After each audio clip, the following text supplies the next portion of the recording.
Hi guys, it's album review time. We've got Sum of All and Time to Leave.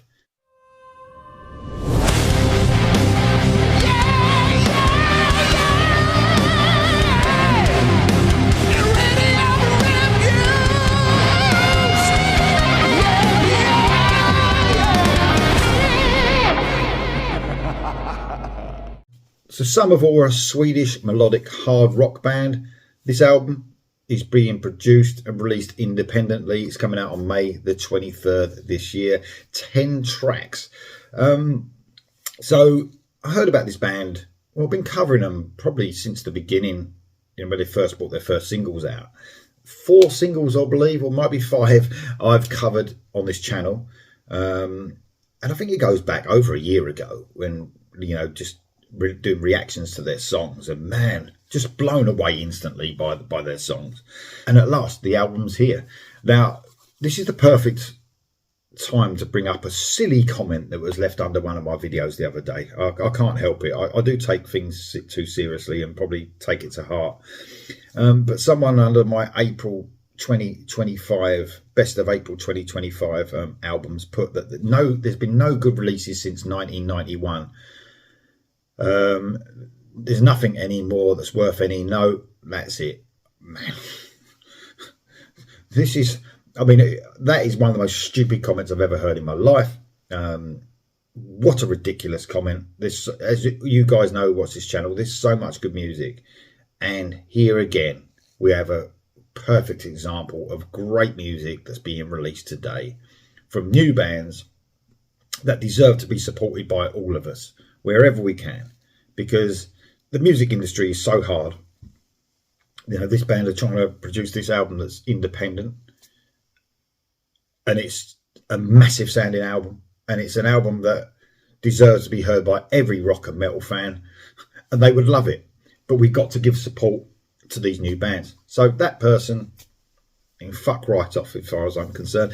Anyway, 10 tracks of pure brilliance.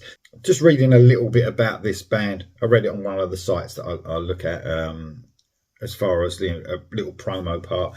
It started off as a cover band, which most bands do. They start off with cover bands, but now this is 10 tracks of their own music. Man, it's just, I've got to tell you, this is an absolutely amazing album from beginning to end. When I do an album review and I listen to the album, I at least try and give it 2 or 3 listens before I sit down and do an album review. Usually I whittle out the best songs to talk about. We're talking anything between 6 to 8 songs usually. Sometimes all of them, if it's a special album. Every song I'm going to speak about on this album, because it's that good. It is that good. Looking at lyrically as well, just looking into that promo, it's saying this is about life's great contrasts, from the fear of war to someone becoming a parent. So the joy of becoming a parent. So there's lots to cover, but basically it's very grounded lyrically.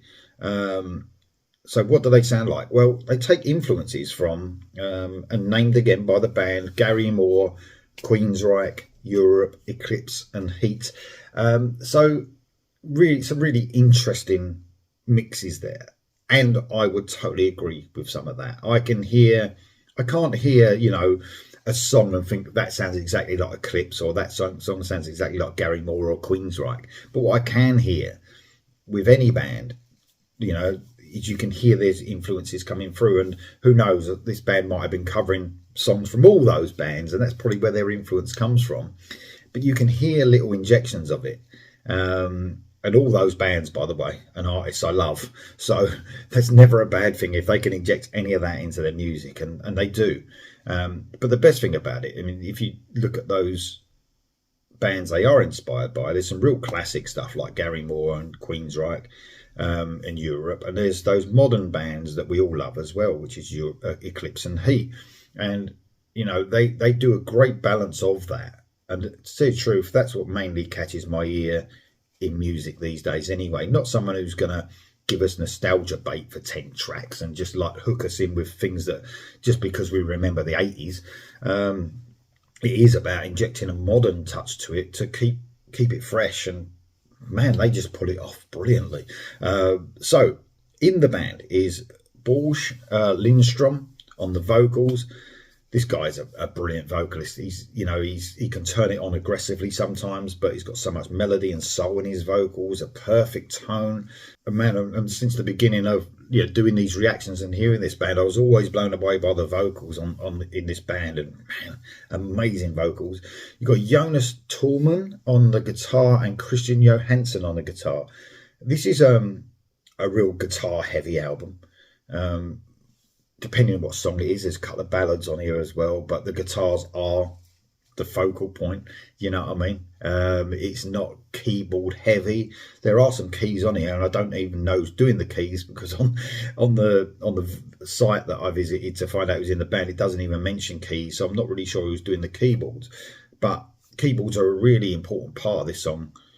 Whether they're tinkering along on a heavier song in the background or they're more up front, but guitars are always there in that mix at the front. It's a real sort of heavy album at times, almost like on certain songs bordering on metal, but mainly sort of coming into that melodic hard rock sort of guys. And then you've got Anders Slabben Sandstrom on the bass and Ludwig Tornman on the drums.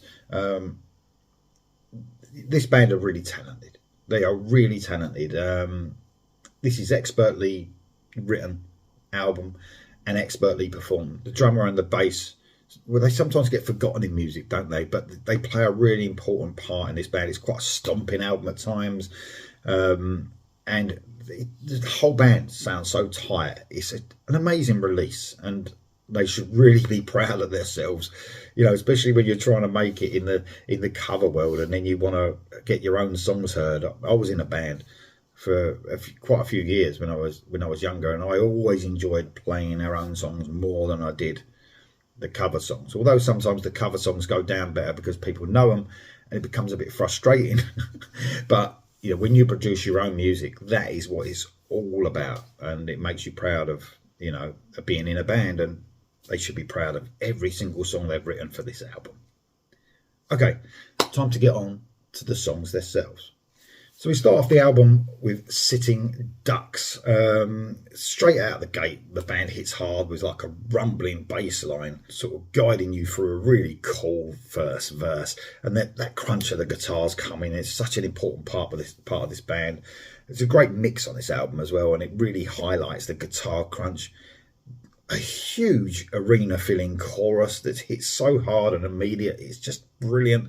The first brilliant finger-tapping solo. The solos on this album are amazing. I didn't even mention those when I talked about the guitar work. There's solos everywhere all over this. This is melodic hard rock, so there needs to be. It's almost like a finger-tapping solo in the first song here. It's just sublime. An excellent opening track. Then we go on to Lost and Found. Vocalist Borge Lindstrom just adds some extra grit to his vocals on this one, and sort of almost more theatrical sort of heights. Brilliant vocals here. This is an excellent track that really mixes their modern and classic influences perfectly. There is some keyboard touches sort of in the chorus. Like, again, I'm not sure who's doing these keyboard touches, but it gives more of a sort of slight 80s vibe to this track. That the guys do so well as well. I mean, they're not completely modern. They do, like I said, really hail to their influences. It's a really cool, dynamic track. Then I want to talk about My Fears. This is the first ballad of the album. They slow it down for a very cool, slow song, filled with emotion. But that can happen when you've got a vocalist like this that gives everything, and he's technically gifted as well. And it's not just about the vocals, though, man, in this band. It's definitely the band. The song is just perfect, isn't it? It sort of has plenty of light and shade throughout. A powerful ballad that hits every spot brilliantly. And then I want to talk about Do Talk to Me. I did a reaction to this one. Love this song. Very cool song. Lyrically, it sort of covers the struggles of life, I think, but how it can be sort of made better by talking and coming together. Musically, it's a gritty rocker, though, that has loads of groove and melody. An excellent solo, again, here with sort of twin lead elements as well. Maybe there bit of Queensryche influence coming through a little bit. And then I want to talk about Man or Machine, another single, another reaction, sort of slow to medium pace song. There's synthesizers creating almost 80s sci-fi mood to the start of the song. Then the band get heavy with almost like a Dio-esque riff that really suits the vocals of Borge Lindstrom as well. There's some cool sort of odd time signatures sort of running through the song. Gives it just a slight proggy feel. An epic, probably metal track, I would call it. Next up, I want to talk about First to Hold You. And the band really embraced their more melodic rock side, almost AOR, with this sort of catchy track, memorable track. If it was 1987 right now, this would be the single. This would definitely be the single, and it'd be the biggest hit off the album. It has MTV written all over it. Not now, obviously, but back then. Popping sort of synth work, infectious melodies, and an immense, unforgettable chorus. Man, the bridge to the chorus as well is just brilliant. Maybe my favourite part of the song. Bands like sort of Icon and Lion sort of come into mind when I listen to this song. Amazing. Next track I want to talk about is Why. Another great frenetic riff sort of kicks this track off, and a great bass line takes charge of the song. This feels like one of those deeper tracks to me. On first listen or after a couple of listens, that will sort of win fans over as they listen to this album more. I feel those Gary Moore influences coming through a little bit more on the songwriting here as well. Great track. Then I want to talk about Stronger, and what an intro to a song. I miss songs that just explode with a solo. Scorpions were so good at that way back when, when they just came in with that great riff, the hook, with a solo just bursting out at the start of the gate. And that's what they do here. It's a great solo at that. That inspiration lyrically that they convey is here in the chorus. What doesn't kill you makes you stronger. I love the atmospheric part, and it's just like a talking part that breaks the song up. A great track. Then I want to talk about the 9th track, Out of the System. Probably the most modern sounding song across this whole album. It's got a real moody sort of feel to it. It has some of those modern Queensryche influences, I would say, running through it as well. The band really sounds fresh though, man, compared to that, a lot of those, like I said, 80s nostalgia bands that just try and get you with that time period. But they give you that modern take, and it's just so refreshing. A great track that sort of stands out because of the sound alone. And then I want to talk about the brilliant last track, Time to Leave. Obviously the title track. It's just an organ and vocal start, sort of sets you up for a brilliant final track that's almost like a ballad, but there's plenty of dynamics in it. It's quite a heavy ballad. I think the synth touches on this song are really the icing on the cake. It's already a great song, but it sort of adds that extra element. It's a real emotional song as well that hits hard in all the right ways. A brilliant song to finish off the album. So guys, sum of all, Time to Leave is coming our way very soon on May the 23rd. Support these bands, guys. Like I said at the beginning, there's still those people out there that are living 40 years ago that really don't get it. It's their loss. So there's support bands like this that are independently producing albums. So they produce another one, because that's the only way they're going to do it. It really is. So they support them. Sum of all, Time to Leave. A brilliant release. Let me know if you're going to get it in the comments below, guys. I'll see you soon.